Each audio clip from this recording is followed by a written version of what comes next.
کیسے ہیں؟ ٹھیک ہے سر؟ ہاں جی، آج ہم یہاں پہ لیکچر پڑھیں گے حضرت محمد صلی اللہ علیہ وسلم کی زندگی. ٹھیک ہے، بسم اللہ الرحمن الرحیم. سیدنا محمد بن عبداللہ بن عبد المطلب بن ہاشم بن عبد مناف بن قصہ ہمارے نبی صلی اللہ علیہ وآلہ وسلم ہیں. ٹھیک ہے، دادا نے حضرت سیدنا محمد بن عبداللہ بن عبد المطلب بن ہاشم بن عبد مناف بن قصہ ہمارے نبی صلی اللہ علیہ وآلہ وسلم ہیں. دادا نے حضرت حضرت صلی اللہ علیہ وآلہ وسلم کا نام محمد صلی اللہ علیہ وآلہ وسلم اور ماں نے خواب میں ایک فرشتے سے بشارت پا کر احمد رکھا تھا. ٹھیک ہے، یعنی دادا نے محمد صلی اللہ علیہ وآلہ وسلم اور والدہ نے احمد. ٹھیک ہے، نبی صلی اللہ علیہ وآلہ وسلم حضرت ابراہیم ٹھیک ہے کی اولاد سے ہیں جو حاجرہ بی بی کے بطن سے ہوئی. ٹھیک ہے، حاجرہ بادشاہ مصر کیون کی بیٹی تھی. اللہ کے ہاں ان کا درجہ ایسا تھا کہ اللہ کے فرشتے ان کے سامنے آیا کرتے اور اللہ کا پیغام پہنچایا کرتے تھے. ٹھیک ہے، حاجرہ بی بی کے فرزند یعنی بیٹے کا نام ٹھیک ہے اسماعیل علیہ السلام ہے، اور جو حضرت ابراہیم علیہ السلام کے پہلوٹے بیٹے ہیں. باپ نے ان کو وادی میں اس جگہ آباد کیا تھا جہاں اب مکہ معظمہ ہے. اللہ نے اسماعیل علیہ السلام کے لیے زمزم کا چشمہ ظاہر کیا تھا. حضرت اسماعیل علیہ السلام کو اللہ نے 12 بیٹے دیے تھے. ان میں سے کیدار بہت مشہور ہیں، تورات میں ان کا ذکر بہت دفعہ آیا. ٹھیک ہے، کیدار کی اولاد میں عدنان اور عدنان کی اولاد میں قصہ بہت مشہور ہیں جو 4 واسطے سے نبی صلی اللہ علیہ وآلہ وسلم کے دادا ہیں. ٹھیک ہے، اب دیکھیں نبی صلی اللہ علیہ وآلہ وسلم کی والدہ کا نام ٹھیک ہے کیا نام ہے ان کے؟ آمنہ، اور جو کس کی بیٹی تھی؟ وہب کی. وہب قبیلہ بنو زہرہ کا سردار تھا. ان کا سلسلہ نسب اہل ملکہ بی قریش کے ساتھ جا ملتا ہے. ٹھیک ہے، آگے یہ ان کی ڈیٹیل ہے. اب دیکھیں سٹارٹ میں اگر ہم دیکھیں جب نمبر 1 ہے یہ 2 3 4 5 6 7 ٹھیک ہے یہ لکھے ہوئے ہیں نا، تو ان کی ڈیٹیل اب دیکھنا یہ سیدنا ٹھیک ہے محمد، یہاں پہ سارے ابو محمد کا ذکر ہے. نیچے لائن سے نیچے آ جائیں نمبر 1 پہ دیکھیں لفظ محمد حمد سے اسم مفعول ہے یعنی مضاعف سے مبالغہ کے لیے، اور احمد بھی حمد سے واقع علی المفعول ہے. اسم محمد صلی اللہ علیہ وآلہ وسلم سے احمد کی کثرت و کمیت اور اسم حمد سے صفت اور کیفیت ظاہر ہوتی ہے. حسان بن ثابت رضی اللہ عنہ کا شعر ہے. ٹھیک ہے، یہ اس طرح پھر دیکھیں اللہ نے اس کی عظمت ظاہر کرنے کے لیے اس کا نام اپنے نام سے مشتق کیا. ٹھیک ہے، دیکھو رب العرش تو محمود ہے اور حضور صلی اللہ علیہ وسلم محمد ہیں. واضح ہوا کہ نبی صلی اللہ علیہ وآلہ وسلم کو حمد سے خاص مناسبت ہے. ٹھیک ہے، حضور کا نام محمد صلی اللہ علیہ وآلہ وسلم و احمد صلی اللہ علیہ وآلہ وسلم ہے، اور حضور صلی اللہ علیہ وآلہ وسلم کے مقام شفاعت کا نام محمود ہے. امت محمدیہ صلی اللہ علیہ وسلم کا نام حمادون ہے، اور حضور صلی اللہ علیہ حضرت کے لواح کا نام لوال حمد ہے. ٹھیک ہے، اس طرح اس ایک ورڈ کی ڈیٹیل دیکھیں یہ ساری احمد اور محمد کی. ٹھیک ہے ہم ٹھیک ہے، اب جس طرح ہے دوسرا پھر نمبر 2 پہ 3 پہ یہ دیکھیں. اب دیکھیں حدیث میں ہے کہ زمین پر میرا نام محمد صلی اللہ علیہ وآلہ وسلم ہے اور آسمان پر احمد ہے. تورات میں اسم مبارک ٹھیک ہے یعنی نام مبارک محمد، اور انجیل میں احمد صلی اللہ علیہ وآلہ وسلم ہے. ٹھیک ہے، اب سمجھ آ گئی آپ کو یہ جو اوپر دیے ہیں؟ اگر آپ کو یہ سمجھ نہیں آ رہی تو اس میں اس کی ساری ڈیٹیل نیچے دی ہوئی ہے. ٹھیک ہے، آپ اسے اچھے طریقے سے پڑھ لیجئے گا. ہاں جی، نیکسٹ پیج پہ جاتے ہیں. یہ دیکھیں 2 3 4 5 6 7 ٹھیک ہے یہ ساری ہیں اس میں. اب دیکھیں اس لیے نبی صلی اللہ علیہ وآلہ وسلم ودیال اور ننیال میں عرب کے بہترین قبیلے بہترین قوم اور شاخ میں سے ہیں.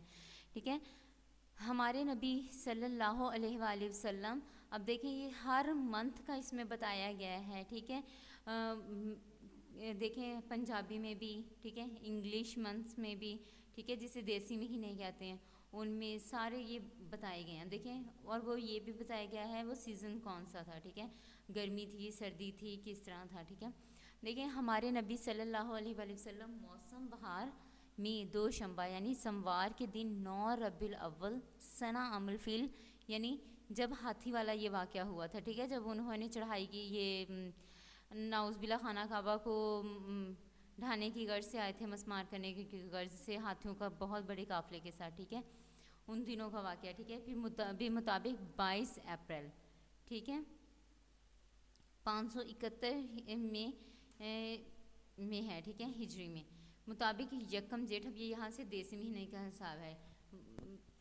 مطابق جیٹھ سما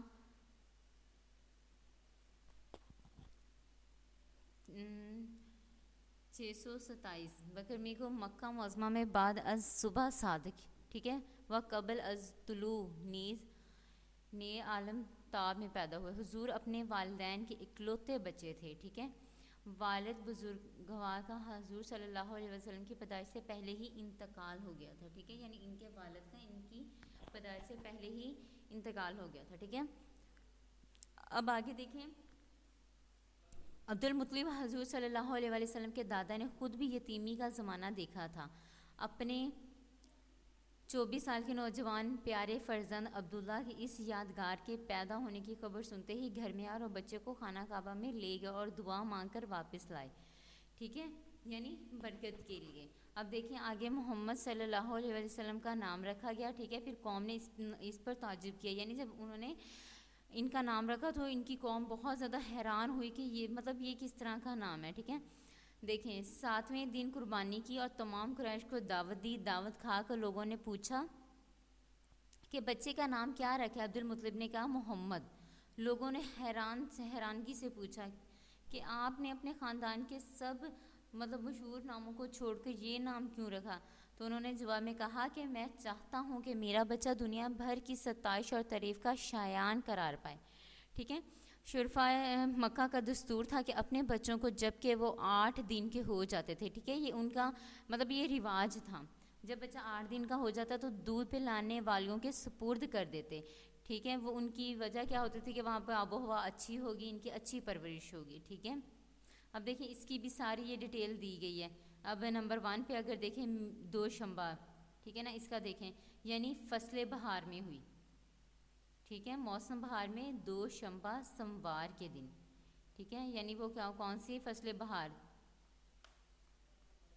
یعنی حضرت یحییٰ حضرت داؤد علیہ السلام کی ولادت بھی فصل بہار میں ہوئی تھی، ٹھیک ہے. یہ ساری اس کی یہ ڈیٹیلز ساری ہیں جو اوپر نمبرنگ دی ہوئی ہے، ٹھیک ہے. آب و ہوا کے مقام پر باہر بھیج دیا کرتے تھے. اب ایام رضاعت دیکھ لیں، اسی کے دودھ پلانے کا جو دورانیہ تھا وہ دن ہیں یہ، ٹھیک ہے. بچے کو اس دستور کے موافق حضور صلی اللہ علیہ وسلم کو بھی حلیمہ سعدیہ کے سپرد کر دیا گیا. وہ ہر چھٹے مہینے لا کر ان کی والدہ اور دیگر اقربا کو دکھا جاتی تھی. 2 برس یعنی 2 سال کے بعد آپ کا دودھ چڑھایا گیا. مائی حلیمہ آپ کو لے کر حضرت آمنہ کے پاس آئیں. حضرت آمنہ نے اس خیال سے کہ وہاں کی آب و ہوا حضور صلی اللہ علیہ وسلم کے خوب موافق تھی، ٹھیک ہے، شاید مکہ کی آب و ہوا موافق نہ ہو، ٹھیک ہے، پھر مائی حلیمہ ہی کے سپرد کر دیا.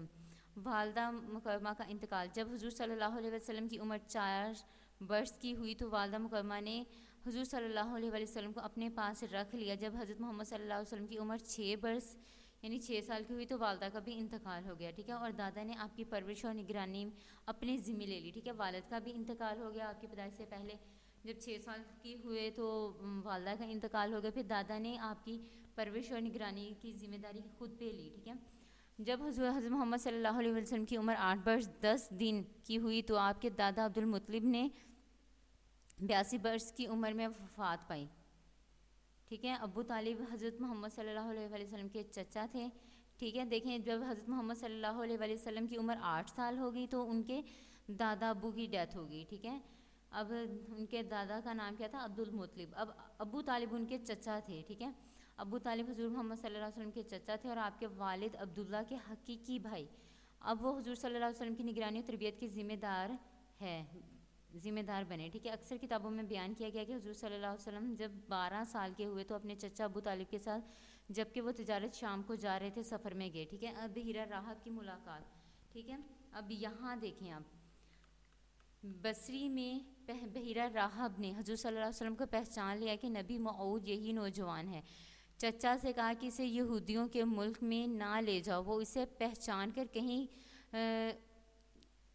غزنت نہ پہنچائیں، ٹھیک ہے، یعنی نقصان. شفیق چچا نے اپنے حضور صلی اللہ علیہ وسلم کو بصری ہی سے واپس کر دیا، ٹھیک ہے. اس بارے میں جو حدیث ترمذی میں ہے اس میں یہ بھی ہے کہ چچا نے واپس کرتے وقت حضور صلی اللہ علیہ وسلم کو کے ساتھ بلال کو بھیجا تھا. ٹھیک ہے. اور ابن رقیم رحمۃ اللہ کہتے ہیں کہ یہ صریح غلط ہے کہ اول تو اس وقت بلال رضی اللہ تعالیٰ عنہ نہ ابو طالب کے پاس تھے اور نہ ابو بکر رضی اللہ تعالیٰ عنہ کے پاس دوسرے. یہ بھی ممکن ہے کہ ان دنوں موجود ہی نہ ہوں. ٹھیک ہے. آپ دیکھیں قرآن مجید کی آیت میں ہے کہ اس کا ترجمہ دیکھیں کہ یہودی رسول موعود کے انتظار میں رہا کرتے تھے اور سمجھتے تھے کہ اس کے آنے پر یہودیوں کو کافروں پر فتح ہوگی. یہ اعتقاد ان کا اس وقت تک رہا جب تک کہ حضور صلی اللہ علیہ وسلم کی بعثت نہ ہو جائے. یہ دیکھیں اس میں بھی ساری یہ ڈیٹیل اوپر کی ٹھیک ہے ہوئی. اس آیت سے یہ بھی ثابت ہوگی کہ بحیرہ راہب کا قول غلط تھا، کیونکہ اگر یہودی اس لڑکپن میں حضور صلی اللہ علیہ وسلم کو پہچان لیتے تو اپنے اعتقادات کے مطابق حضور صلی اللہ علیہ وسلم کو اپنی فتح و نصرت کا دیوتا سمجھ کر نہایت خدمت گزاری کرتے. ٹھیک ہے. اب نتیجہ یہ ہے کہ راہب کی داستان ناقابل اعتبار ہے. اب تجارت کا خیال دیکھیں. جب نبی صلی اللہ علیہ وسلم جوان ہوئے تو آپ صلی اللہ علیہ وسلم کا خیال پہلے تجارت کی طرف ہوا، مگر گھر کا روپیہ پاس نہ تھا. مکہ میں نہایت شریف خاندان کی ایک بیوہ عورت ختیجہ رضی اللہ تعالیٰ عنہ تھی. وہ نہایت مالدار تھی، اپنے روپے تجارت میں لگائے رکھتی تھی. اس نے حضور صلی اللہ علیہ وسلم کی خوبیاں اور صاف سن کر آپ کی سچائی، دیانتداری، سلیقے شعاری کا حال معلوم کر کے خود درخواست کر دی کہ آپ اس کے روپے سے تجارت کریں. حضور صلی اللہ علیہ وسلم اس کا مال لے کے تجارت کو گئے. ٹھیک ہے. یعنی تجارت کرنے کے لیے. اس تجارت میں بہت زیادہ منافع ہوا. ٹھیک ہے. یعنی نفع ہوا. اس سفر میں ختیجہ رضی اللہ تعالیٰ عنہ کا غلام میسرہ بن حضور صلی اللہ علیہ وسلم کے ساتھ تھا. اس نے حضرت محمد صلی اللہ علیہ وسلم کی ان تمام خوبیوں اور بزرگیوں کا ذکر ختیجہ رضی اللہ تعالیٰ عنہ کو سنایا، جو سفر میں بھی خود دیکھی تھیں. ٹھیک ہے. ان اوصاف یعنی خوبیوں کو سن کر ختیجہ نے رضی اللہ تعالیٰ نے درخواست کر کے حضور صلی اللہ علیہ وسلم کے ساتھ نکاح کر لیا. ٹھیک ہے. یعنی انہوں نے یہ کہا تھا کہ آپ مجھ سے نکاح کریں. ٹھیک ہے.